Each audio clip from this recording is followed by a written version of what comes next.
Friends, మనం first వీడియోలో వచ్చేసి అసలు ఇన్ఫ్లమేషన్ అంటే ఏంది, టైప్స్ ఆఫ్ ఇన్ఫ్లమేషన్ గురించి తెలుసుకున్నాం కదా. టుడే వచ్చేసి మెకానిజం గురించి డిస్కస్ చేద్దాం. మెకానిజం ఆఫ్ ఇన్ఫ్లమేషన్ గురించి డిస్కస్ చేద్దాం. Mechanism of inflammation is the process by ఈ body white blood cells protect చేస్తుంది. వైట్ బ్లడ్ సెల్స్ ప్రొటెక్ట్ చేయడంతో పాటు బ్యాక్టీరియా, వైరస్ నుంచి కూడా బాడీని ప్రొటెక్ట్ చేస్తుంది. And also inflammation understanding in the mainly vascular event and cellular event. ఈ vascular event, cellular event ఏంటిదంటే, వాస్కులర్ ఈవెంట్ ఏంటంటే ఎర్లియస్ట్ రెస్పాన్స్ అనమాట టువర్డ్స్ టిష్యూ ఇంజురీ. రెస్పాన్స్ అనేది టిష్యూ ఇంజురీ అనేది తొందరగా తెలిసిపోవడం. దీంట్లో again divided into 2 types: haemodynamic changes, alteration in vascular permeability. Haemodynamic changes, alteration in vascular permeability అంటే ఏందో చూద్దాం one by one. Haemodynamic changes ఏమవుతుందంటే, changes occur during the inflammatory response అంటే quick respond అవ్వడం అనమాట. ట్రాన్సిట్ వాసో కన్స్ట్రిక్షన్ 3 to 5 సెకండ్స్లో ఈ bed flow కానీ ఏ విధంగా ఉంటుంది అనేసి క్విక్గా రెస్పాండ్ అవ్వడం. పెరిసిస్ట్ ప్రోగ్రెసివ్ వాసో డైలేటర్, ఇది అనేది బెడ్ ఫ్లో అంటే ఎక్కువ ఉందా, తక్కువ ఉందా, రెడ్నెస్ ఉందా, వామ్ ఉందా, ఏ విధంగా స్వెల్లింగ్ ఉందా, ఏంది అనేది మనకు క్విక్గా అంటే ఎర్లీగా సెకండ్స్లలో తెలిసేది ఏంది, హీమోడైనమిక్ చేంజెస్ అనమాట. ఈ ఆల్టరేషన్ వాస్కులర్ పర్మబిలిటీ ఏందో చూద్దాం. మనకి ఈ డయాగ్రామ్స్ ఉన్నాయి, ఇట్లా డ్రా చేసి చూసుకోండి. హైడ్రోస్టాటిక్ ప్రెషర్ వీన్స్, దీంట్లో నుంచి ఆర్టరీస్, వీన్స్ నుంచి మనకు రెస్పాన్స్ అనేది క్విక్గా ఎర్లీగా అవ్వడం, దాన్ని హీమోడైనమిక్ చేంజెస్ అనేసి అంటారు. Coming to alteration in vascular permeability. ఈ ఆల్టరేషన్ వాస్కులర్ పర్మబిలిటీ ఏమైందంటే, due to increase the hydrostatic pressure there is the excessive fluid escape. Excessive fluid అంటే ఫ్లూయిడ్ లాస్ ఎక్కువగా ఉంటుంది. ఫ్లూయిడ్ లాస్ అనేది చాలా ఎక్కువగా ఉంటుంది అన్నమాట. ఈ ఫ్లూయిడ్ లాస్ అనేది without increase vascular permeability, then it is called transudation. ఈ ట్రాన్సిడేషన్ అంటే ఏంటి అంటే, fluid loss without increase in అంటే ఈ వాస్కులర్ పర్మబిలిటీ లేకుండా ఇంక్రీజ్ అవ్వడం. అదేవిధంగా ప్రోటీన్స్ కూడా లాస్ అవుతాయి సమ్టైమ్స్. వీటితో పాటు ఫ్లూయిడ్లో కొన్ని ప్రోటీన్స్ ఉంటాయి కదా, లార్జ్ అమౌంట్ ఆఫ్ ప్రోటీన్స్ ఉంటాయి కదా, ఆ ప్రోటీన్స్ కూడా లాస్ అవుతాయి. దాన్ని ఎక్సిడేషన్ అంటారు. And rich fluid that is a loss from the vessels. Rich fluid loss అవ్వడాన్ని ఫ్లూయిడ్ ఎక్సిడేషన్ అంటారు. ఫ్లూయిడ్ ఎక్సిడేషన్ అంటే ఏంది, ట్రాన్సిడేషన్ అంటే ఏంది, ఈ డెఫినేషన్స్ రాయాలి. ట్రాన్సిడేషన్ అంటే this fluid loss without increase vascular permeability, then it is called translation. But in some కేసెస్లో ఏమైతే ఇన్ఫ్లమేటరీ వాస్కులర్ పర్మబిలిటీ ఇంక్రీజ్ అవుతుంది and due to there large amount of proteins also come. ఈ vascular పర్మబిలిటీలో fluid increase అవుతుంది, ఫ్లూయిడ్తో పాటు మనకు proteins also loss అవుతాయి. ఫ్లూయిడ్తో పాటు ప్రోటీన్స్ లాస్ అవ్వడాన్ని మనం ఏమంటే ఎక్సిడేషన్ అంటారు. And these proteins, rich proteins ఉంటాయి చూడు ఫ్లూయిడ్లో, ఆ రిచ్ ప్రోటీన్స్ అనేది ఫ్లూయిడ్లో లాస్ అవుతే ఈ వెజిల్స్ని మనం ఫ్లూయిడ్ ఎక్సిడేషన్ అంటాము. Then loss of fluid from blood vessels, accumulation in intestinal space is known as oedema. It can be transit or exited. Oedema అంటే ఏంటంటే ఫ్లూయిడ్ వెజిల్స్ అనేవి లాస్ అవ్వడము.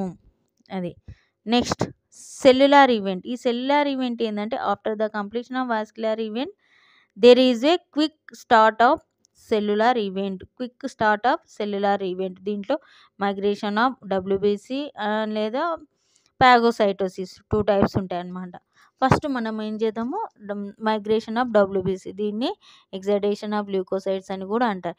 ఈ మైగ్రేషన్ ఆఫ్ డబ్ల్యూబీసీని ఏమంటారు, డెఫినేషన్ ఏంటంటే, escape of white blood cells from vessels to injury tissues. Escape అవుతాయి WBC దేని నుంచి, బ్లడ్ వెజిల్స్ నుంచి, ఇంజూర్ అయిన టిష్యూ నుంచి ఎస్కేప్ అవ్వడం. Now the migration of further divided into changes formed element of blood, rolling, adhesion, emigration, chemotaxis. మళ్ళీ ఇవి again divide చేయడం జరుగుతుంది. Changes informed in element of బ్లడ్లో చూద్దాం మనం ఏంటో. As we already see in vascular event that you do increased blood flow కానీ loss of fluid కానీ ఇంక్రీజ్ అవుతాయి కదా. బ్లడ్ ఫ్లో ఇంక్రీజ్ అవ్వడము, లాస్ ఆఫ్ ఫ్లూయిడ్ ఇంక్రీజ్ అవుతుంది కదా.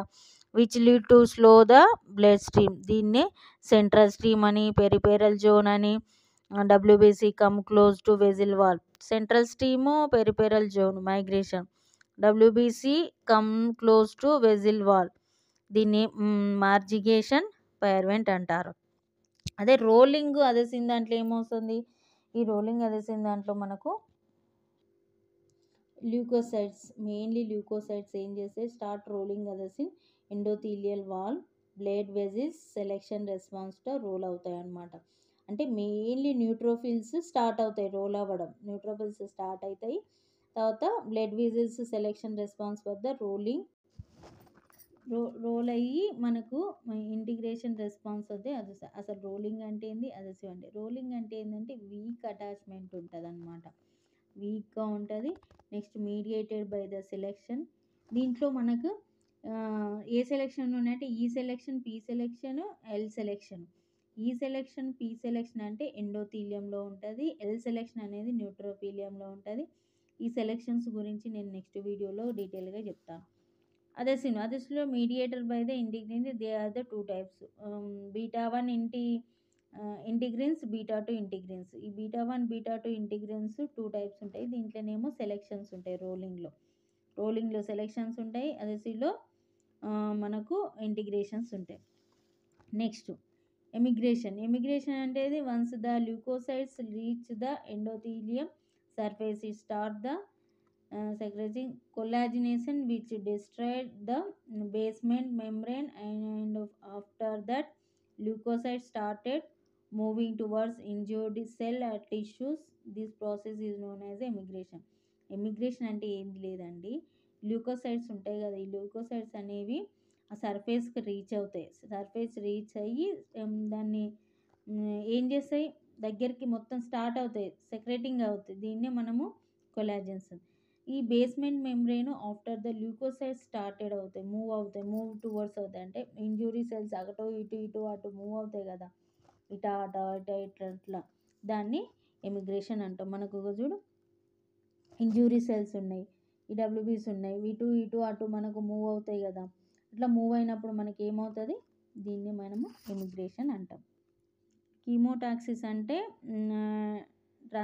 Leukocytes after the crossing several barrier to reach the site of injury. అంటే మనకు leukocytes అనేవి ఎక్కడైతే ఇంజురీ అయినాయో ఆ ఇంజురీ దగ్గరికి రీచ్ అవ్వడం. పాగోసైటోసిస్ అంటే the process of killing of foreign particles, అంటే బ్యాక్టీరియా, వైరస్ ఉంటాయి కదా ఆ డబ్ల్యూబీసీ, వాటిని కిల్ చేయడాన్ని పాగోసైటోసిస్ అంట. ఈ డెఫినేషన్ మోస్ట్ ఇంపార్టెంట్. కిల్లింగ్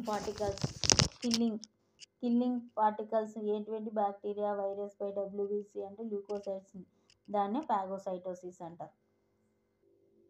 ఇది ఈరోజు వచ్చేసి మెకానిజం ఆఫ్ ఇన్ఫ్లమేషన్. ఈ మెకానిజం ఆఫ్ ఇన్ఫ్లమేషన్ గురించి మనం డీటెయిల్గా చెప్పుకున్నాం కదా. ఇంకేమన్నా డౌట్స్ ఉంటే కామెంట్ సెక్షన్లో కామెంట్ చేయండి. మనకు ఇన్ఫ్లమేషన్ టాపిక్ మొత్తం కవర్ అయింది, డెఫినేషన్ కానీ మనకు మెకానిజం కానీ విత్ నోట్స్తో సహా. మీకు డిస్క్రిప్షన్లో కూడా నోట్స్ ప్రొవైడ్ చేస్తాను. ఈ నోట్స్ నేను ప్రిపేర్ చేసిన నోట్స్ నచ్చితే ఇది రాసుకోండి, లేదంటే డిస్క్రిప్షన్లో నోట్స్ పెడతా, అది రాసుకోండి. ఏది నచ్చితే అది రాసుకోండి. ఈ వీడియో నచ్చితే కంపల్సరీ లైక్ చేయండి, మీ ఫ్రెండ్స్కి, రిలేటివ్స్కి షేర్ చేయడం అస్సలు మర్చిపోవద్దు. Thanks for watching our channel. Thank you so much.